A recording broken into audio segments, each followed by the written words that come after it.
अपना उत्तराखंड में आप सभी का बहुत स्वागत है और मैं हूं आपके साथ अमनदीप। तो बुलेटिन की शुरुआत करेंगे एक बड़ी खबर के साथ में जो रामनगर से मिल रही है। न्यूज 18 की खबर का एक बार फिर से दमदार असर हुआ है। कॉर्बेट में अवैध रूप से बनी शेर अली बाबा की मजार पर बुलडोजर चला है। न्यूज 18 पर खबर चलते ही आज तड़के अवैध मजार को बुलडोजर के जरिए ढहा दिया गया। आपको बता दें कि कॉर्बेट प्रशासन अवैध रूप से बनी इस मजार को ढहाने से बच रहा था और 24 मई से मजार पर उर्स मेले का आयोजन भी किया जा रहा था। तो वहीं इसके साथ ही आसपास की 9 अवैध मजारों को भी ध्वस्त किया गया। तस्वीरें आपको दिखा रहे हैं। आज सुबह की ये तस्वीरें, एक्सक्लूसिव तस्वीरें आप देखिए, जब 9 मजारों को यहाँ पर ढहाया गया और ध्वस्तीकरण की ये कार्रवाई की तस्वीरें आपको दिखा रहे हैं। हालांकि कल तक प्रशासन इस अवैध रूप से बनी मजार को ध्वस्त करने में बचता नजर आ रहा था, क्योंकि ये जो जमीन है वो वन विभाग की थी और यहाँ पर मजार एक नहीं बल्कि 9 मजारें बनने की खबर भी सामने आई थी, जिसके बाद न्यूज 18 ने इस खबर को प्रमुखता से दिखाया। जिसके बाद में प्रशासन ने बड़ा एक्शन लेते हुए आज सुबह इन मजारों पर बुलडोजर चलाकर इन्हें ध्वस्त किया। 2 तस्वीरें आपकी टीवी स्क्रीन पर।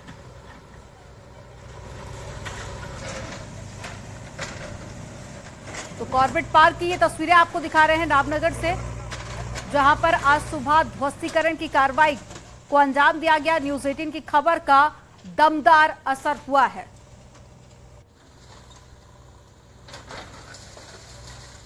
तो 2 तस्वीरों के जरिए आप ये पूरी कार्रवाई को देखिए, किस तरह से इसे अंजाम दिया गया।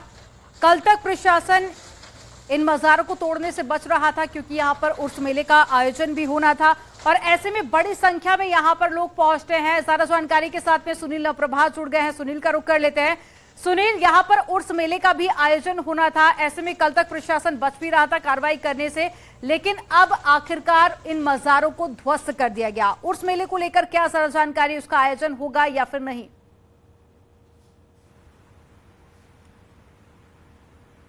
देखिए अमनदीप, उत्तराखंड में पिछले 2 महीने से लगातार कार्रवाई चल रही है कि जो सरकारी जमीन पर जो धार्मिक स्थलों के नाम पर जो इंक्रोचमेंट है, मुख्यमंत्री ने कड़े निर्देश जारी किए थे कि इनको हटाया जाए और सरकारी जो भूमि है उसको खाली कराया जाए।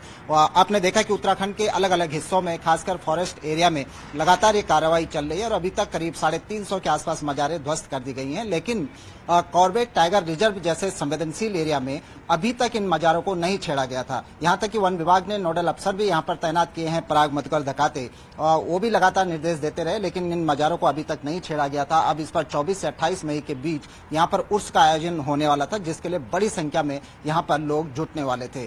कल जब न्यूज 18 ने इस खबर को प्रमुखता के साथ दिखाया कि कॉर्बेट टाइगर रिजर्व जैसे प्रोटेक्टेड एरिया में अभी भी मजारें वहां पर कायम हैं और 24 मई से यहाँ पर उर्स का आयोजन होने जा रहा है, हमने बाकायदा वो रसीद भी दिखाई थी जिसमें चंदे के लिए जिसके जरिए चंदा यहाँ पर मांगा जा रहा था।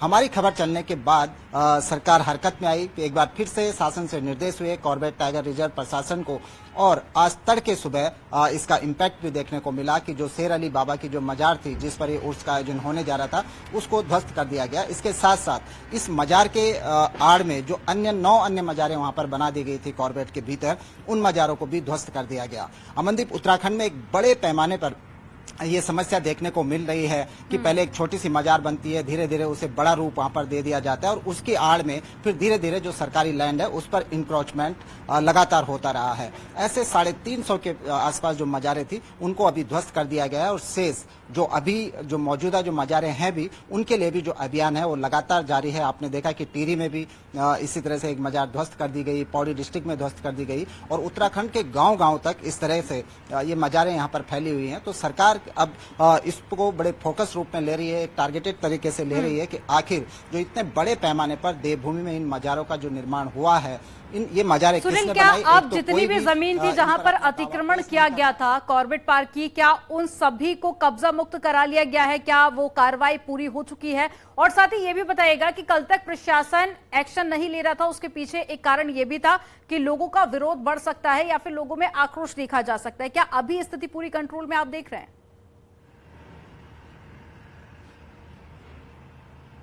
देखिए सिचुएशन पूरी कंट्रोल में है और ऐसा नहीं है कि सिर्फ कॉर्बेट में ही इस बात की आशंका थी। प्रशासन ने अगर करना चाहा तो आपने देखा कि हरिद्वार जैसे पॉश इलाके में वहां पर बीचों बीच सड़क के बीचों बीच जो मजार बनाई गई थी वहां पर भी प्रशासन ने सुरक्षा व्यवस्था के बीच लोगों को समझाते हुए वो मजारों को ध्वस्त कर दिया गया था। और सिर्फ उत्तराखंड में ऐसा भी नहीं है कि सिर्फ मजारें ही ध्वस्त की जा रही हैं, जहां पर मंदिर भी सरकारी लैंड पर इंक्रोचमेंट करके बनाए गए हैं उनको भी उनके ध्वस्तीकरण की भी कार्रवाई चल रही है। अभी तक करीब 35 के आसपास जो ऐसे मंदिर थे जो इंक्रोचमेंट करके बनाए गए थे उनको ध्वस्त कर दिया गया है। लेकिन इसमें बात फिर वहीं पर आती है कि आपकी मंशा साफ होनी चाहिए। पिछले 2 महीने से लगातार अभियान चल रहा है। इसकी शुरुआत जो इनिशिएटिव इसमें लिया वो फॉरेस्ट डिपार्टमेंट ने लिया, लेकिन कॉर्बेट टाइगर रिजर्व का जो प्रशासन था वो इस कार्रवाई से बचना चाह रहा था, वो बच रहा था लगातार इस बात से। लेकिन कल न्यूज 18 ने जब प्रमुखता से इस बात को बिल्कुल सुनील, और ये न्यूज 18 की खबर का असर है कि आज तड़के ही प्रशासन ने एक्शन लिया और जो अवैध रूप से मजारें बनी थी उन सभी को ध्वस्त किया गया। तमाम जानकारी साझा करने के लिए बहुत शुक्रिया आपका।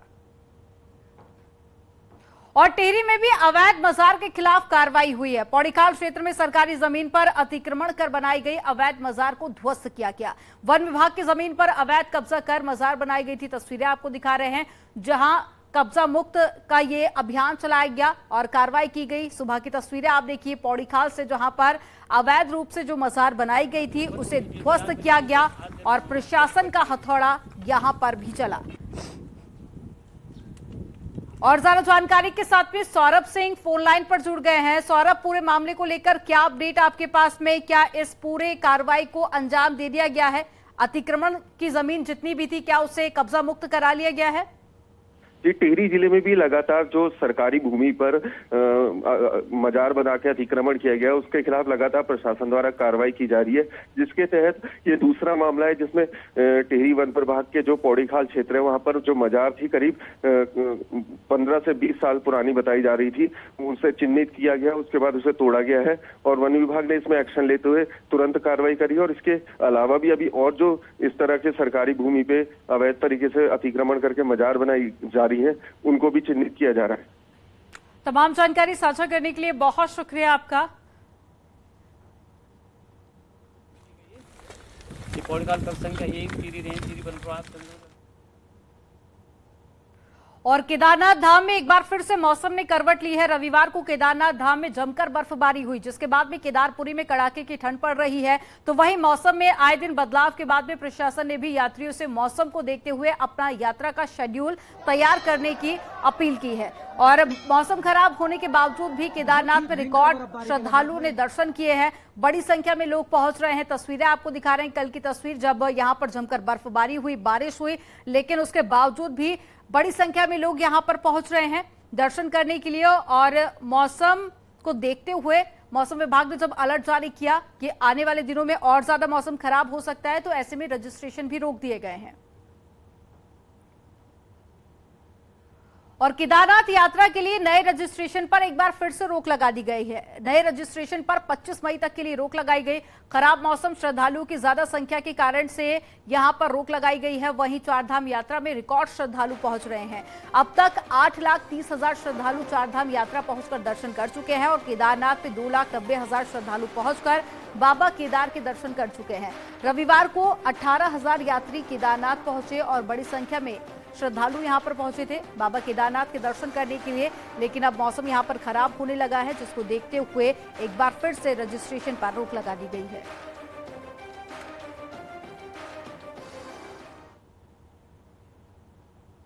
चारधाम यात्रा में इस बार बाबा केदारनाथ के दर्शन के लिए तीर्थ यात्री उमड़ रहे हैं। खराब मौसम के बाद भी सबसे ज्यादा तीर्थ यात्री केदारनाथ जा रहे हैं। हालांकि खराब मौसम होने की वजह से केदारनाथ यात्रा के रजिस्ट्रेशन पर रोक लगा दी गई है। तो देखिए 12 ज्योतिर्लिंगों में से एक है केदारनाथ और बड़ी संख्या में श्रद्धालु यहां पर पहुंच रहे हैं। और बीते कुछ सालों की बात करें तो कोविड के चलते बहुत से लोग ऐसे थे जो कि दर्शन करने नहीं जा पाए थे। इस बार बड़ी संख्या में लोग पहुंच रहे हैं, लेकिन बार बार मौसम खराब हो रहा है, जिसके चलते लोगों को तमाम परेशानियों का सामना करना पड़ रहा है, जिसको देखते हुए यहाँ पर रजिस्ट्रेशन पर फिलहाल रोक रही है। इसलिए जा रहे हैं कि वहाँ पे जो अभी जैसे बर्फबारी ज्यादा हो रही है, कुछ घूमने के लिए बहुत अच्छी अच्छी जगह पर है, वहाँ पर पहाड़ियों का शुल्क ये वो बहुत सारी चीजें जो कि अच्छी लगता है, मन उत्साह आता है। और इस बार चारधाम यात्रियों के लिए पर्यटन विभाग द्वारा स्लॉट सिस्टम की सुविधा भी बनाई गई थी, जिसके जरिए यात्रियों को मंदिर दर्शन का समय दिया जाना था। लेकिन गंगोत्री और यमुनोत्री धाम में ये व्यवस्था यात्रा शुरू होने के बाद भी फेल नजर आ रही है। ग्राउंड जीरो पर यात्री अपनी लाइन पर लगकर दर्शन कर रहे हैं और स्लॉट सिस्टम व्यवस्था मंदिर प्रांगण में नजर नहीं आ रही है। तो वहीं गंगोत्री धाम के पुरोहित स्लॉट सिस्टम व्यवस्था का विरोध भी कर रहे हैं। मैं कंफर्म आकर चला। अच्छा, कैसा आपको लग रहा है? आपको बहुत अच्छा लगा। अच्छा, आपने लाइन का नंबर लिया था कि लाइन में लगे? लाइन में है। लाइन में कोई नंबर नहीं मिला? अच्छा, ठीक रही है यात्रा? ठीक है, 2 घंटा समय लगा। आपका क्या कहना है? 2 घंटा। ये एक झगड़े की जड़ है। यात्री यहाँ पे आके फिर झगड़ा करता है कि मेरा ये नंबर है, मेरा वो नंबर है, जबकि जो 2 घंटे से खड़े लाइन पे दर्शन के लिए है उसको हम अलग तो नहीं कर सकते हैं ना लाइन से। इसलिए जो है ये नंबर सिस्टम जो है यहाँ पे नहीं चलता है। यहाँ पे जो यात्री आता है वो लाइन पे लगता है, जो पहले आएगा वो पहले दर्शन करेगा। यहाँ पे यही सिस्टम है। नई व्यवस्था है और धीरे धीरे करके इसमें सुधार चल ही रहे हैं। तो मेरा अनुरोध है सभी श्रद्धालुओं से कि इस व्यवस्था में सहयोग करें। यह यात्रा को सुव्यवस्थित करने के लिए उत्तराखंड पर्यटन विकास बोर्ड द्वारा ये बनाई गई है। और बीते सालों में हेमकुंड यात्रा के दौरान में हुई हुड़दंग की घटनाओं से सबक लेते हुए अब उत्तराखंड पुलिस ने एक सख्त एडवाइजरी जारी की है, जिसमें हेमकुंड पहुंचने वाले श्रद्धालुओं की बॉर्डर पर ही चेकिंग की जाएगी।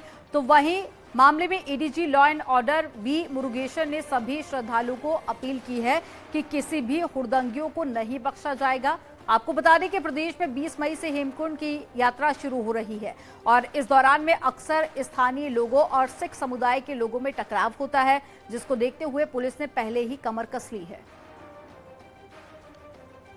टाइप की अभी 20 तारीख को खुलने का है और उससे पहले हमारी जो गढ़वाल के जनपद हैं उनका पुलिस प्रमुखों को हम इंस्ट्रक्शन देने वाले हैं कि जो भी व्यक्ति कहीं से भी आ रहा है, 2 व्हीलर हो या 4 व्हीलर हो या ट्रक है, वो सारा मोटर व्हीकल अधिनियम के तहत जो भी नियम है फॉलो करो और जो कानून है उसको इन्फोर्स करने के सख्ती से इन्फोर्स करने के लिए निर्देश दिया जाएगा। उत्तराखंड में बारिश बर्फबारी के बावजूद भी जंगल धधक रहे हैं। रविवार को प्रदेश में आग लगने की 8 घटनाएं हुई हैं। जंगलों में आग लगने की अभी तक करीब 350 से अधिक घटनाएं हो चुकी हैं, जिसकी चपेट में आकर 400 हेक्टेयर से अधिक एरिया में वन संपदा प्रभावित हुई है। वन विभाग ने करीब 11 लाख के नुकसान का आंकलन भी किया है। तो आग के लिहाज से कुमाऊं मंडल सबसे अधिक संवेदनशील बना हुआ है।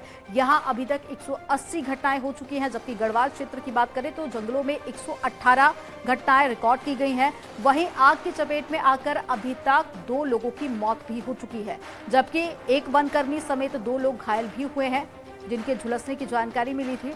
और ये तस्वीरें आपको दिखा रहे हैं, देखिए किस कदर यहां पर जंगल धधक रहे हैं।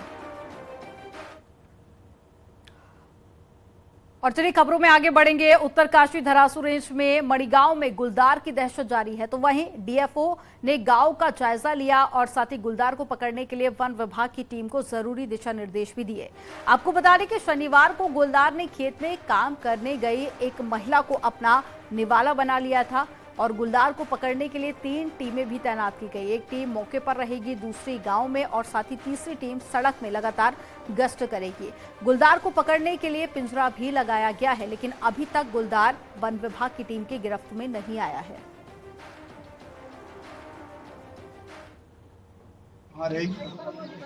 एक टीम जो है गश्त करेंगे और एक टीम जो है मतलब जो मोटरसाइकिल पर जो रास्ता है उस पर तैनाती रहेगी। इसके अन्यथा जो है जो घटनास्थल पे हम कैमरा ट्रैप भी लगा रहे हैं। इसके साथ साथ जो आदमखोर घोषित करने की जो कार्रवाई होती है वो स्तर से होती है, उसके लिए हम रिपोर्ट बना रहे हैं। तो जो हमारी रिपोर्ट है वो बना रहे हैं, मौखिक तौर से उसमें। उधम सिंह नगर से बड़ी खबर मिल रही है, जहां पर आज सीएम धामी जिले को करोड़ों की सौगात देने जा रहे हैं। 4 विधानसभाओं गदरपुर, बाजपुर, काशीपुर और साथ ही जसपुर को करोड़ों रुपए की सौगात देंगे सीएम। चारों विधानसभाओं में 102 विकास योजनाओं का शिलान्यास और साथ ही 68 करोड़ में बनी 11 योजनाओं का लोकार्पण भी सीएम करेंगे। इसके साथ ही काशीपुर में बनने वाले बीजेपी के नए ऑफिस का भी सीएम धामी शिलान्यास करेंगे। इस दौरान केंद्रीय राज्य मंत्री अजय भट्ट भी उनके साथ में मौजूद नजर आएंगे।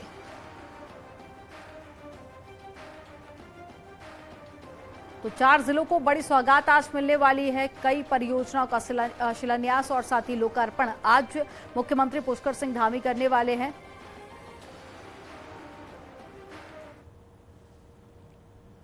उत्तराखंड में जल्द ही यूनिफॉर्म सिविल कोड को लागू किया जा सकता है। यूनिफॉर्म सिविल कोड का ड्राफ्ट तैयार कर रही कमेटी ने ड्राफ्ट को अंतिम रूप देना भी शुरू कर दिया है। 30 जून तक यूनिफॉर्म सिविल कोड का ड्राफ्ट सरकार को सौंप दिया जाएगा। ये बात खुद सीएम धामी ने कही है और सीएम धामी ने कहा कि ड्राफ्ट मिलने के बाद सरकार आगे की कार्यवाही करेगी, यानी कि 30 जून के बाद कभी भी प्रदेश में यूनिफॉर्म सिविल कोड लागू किया जा सकता है और फिर उत्तराखंड देश का पहला ऐसा राज्य बन जाएगा जहां पर समान नागरिक संहिता कानून लागू हो जाएगा।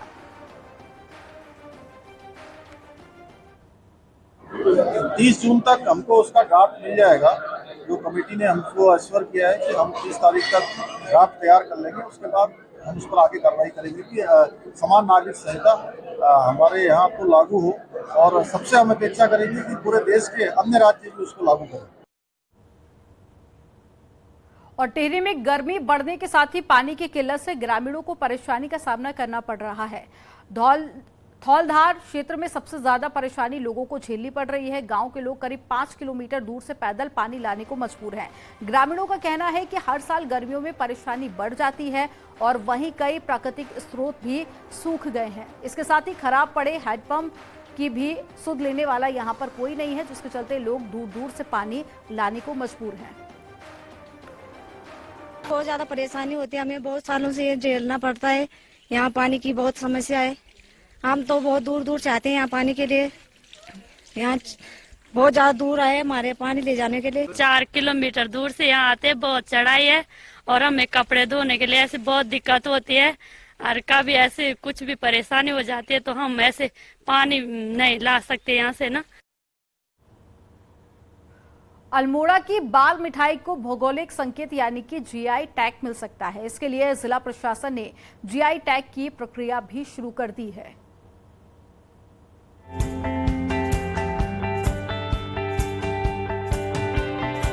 अल्मोड़ा की बाल मिठाई अपने लाजवाब स्वाद के लिए जानी जाती है और सांस्कृतिक नगरी आने वाले सैलानी इसे खूब पसंद करते हैं। वहीं अब बाल मिठाई समेत पहाड़ के कई उत्पादों को जीआई टैग के लिए अप्लाई किया जाएगा। अल्मोड़ा जनपद के जो भी महत्वपूर्ण प्रोडक्ट्स हैं, जो यहाँ की पहचान है, उनको जीआई टैग के लिए पंजीकृत कराने के लिए एक चर्चा की जाएगी, जिससे उसका डॉक्यूमेंटेशन करते हुए इसको फाइल किया जा सके, जिसमें बाल मिठाई को भी टेकअप किया जा रहा है। 1865 में जोगालाल शाह ने बाल मिठाई का आविष्कार किया था, लेकिन आज तक जीआई टैग नहीं मिलने से देश भर में वो स्थान नहीं मिल पाया जो बाल मिठाई को मिलना चाहिए था। जो वंदना मैम है, उन्होंने सीडीओ के टाइम में भी बुला के इसके डॉक्यूमेंट पूछा था, तो जितने डॉक्यूमेंट थे तो मैंने उनको सबमिट किए और ये जीआई टैग तो हम चाहते हैं कि मिल जाए। देश भर के 432 उत्पादन को जीआई टैग की मान्यता है। अगर अल्मोड़ा की बाल मिठाई समेत अन्य उत्पादनों को जीआई टैग की मान्यता मिल जाएगी तो उत्पादकों को और फायदा मिलेगा और बाल मिठाई को देश भर में पहचान मिलेगी। न्यूज़ 18 के लिए अल्मोड़ा से किशन जोशी की रिपोर्ट। नैनीताल में अचानक पर्यटकों की संख्या में कमी आने लगी है। पिछले दिनों हुई बारिश और साथ ही यूपी निकाय चुनाव का असर पर्यटन स्थलों पर भी देखा जा रहा है। पिछले कुछ दिनों से चहल पहल यहां पर कम हुई है तो पर्यटन स्थलों पर रौनक भी कम दिख रही है, जिससे सीधा असर कारोबार पर दिखने भी अब लगा है। पर्यटन से जुड़े कारोबारी काफी ज्यादा निराश भी नजर आए।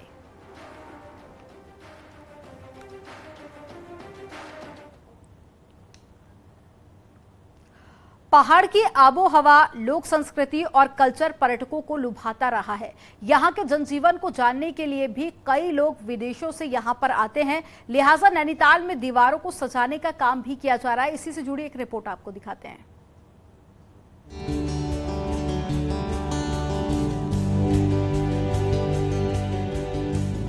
उत्तराखंड में अब पर्यटन स्थलों की दीवारें सजने लगी हैं। नैनीताल के भवाली में पहाड़ के कल्चर से पर्यटकों को लुभाया जा रहा है और पहाड़ की गौरवशाली परंपरा को पेंटिंग में उकेरा जा रहा है।